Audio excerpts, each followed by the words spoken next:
10 থেকে আমরা একটা রোবাস পেট্রোল নিয়ে আমরা আমাদের দায়িত্বপূর্ণ এলাকাতে আমরা টহল কার্যক্রম পরিচালনা করছি।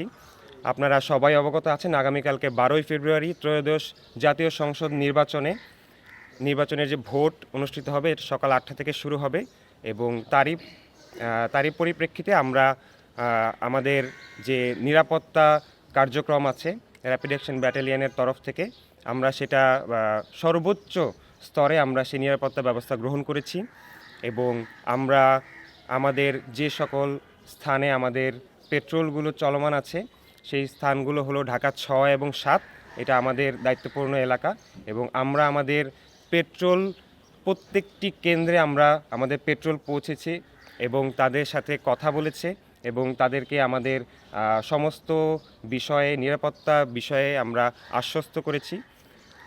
আর আসন্ন যে আগামীকালকে যে নির্বাচনটা আছে এই নির্বাচন উপলক্ষে আমরা আমাদের ড্রোন, আমাদের ডগ স্কোয়াড এবং আমাদের র্যাপিড অ্যাকশন ব্যাটালিয়নের বম ডিসপোজাল ইউনিট এবং স্পেশাল ফোর্স সমস্ত ইউনিট আমাদের কার্যকর করা হয়েছে এবং তারা আগামীকালকে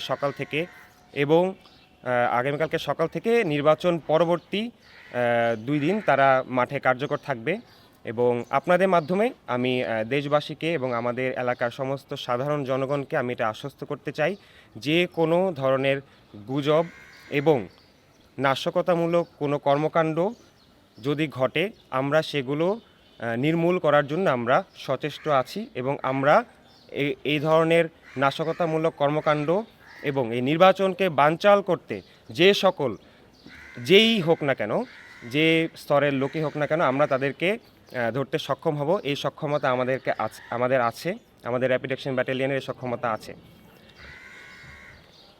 ভোট গ্রহণের দিন যেটা আগামীকালকে সকাল থেকে ভোট গ্রহণ শেষ হওয়ার পর রাত 12টা পর্যন্ত আমরা যতক্ষণ না পর্যন্ত এই গণনা শেষ হবে ততক্ষণ পর্যন্ত আমাদের সমস্ত ইউনিট মাঠে অবস্থান করবে এবং যখন সব কিছু ঠিক হবে তো তার আগ পর্যন্ত আমরা আমাদের এই নিরাপত্তা প্রদান কার্যক্রম অব্যাহত রাখব।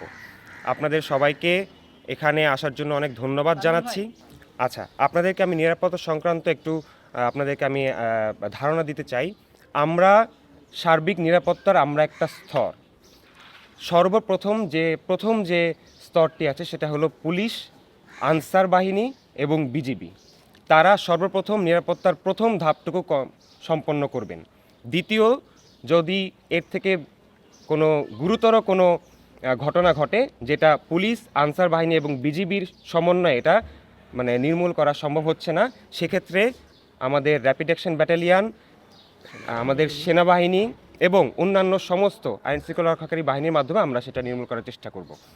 আর যে সেন্টারগুলোর কথা আপনি বললেন, ঝুঁকিপূর্ণ সেন্টারগুলোর কথা বললেন, এই সেন্টারগুলোতে প্রত্যেকটি সেন্টারে আমাদের লোকজন ভিজিট করেছে এবং আমি 2টো সেন্টারে পার্সোনালি আমি ভিজিট করেছি।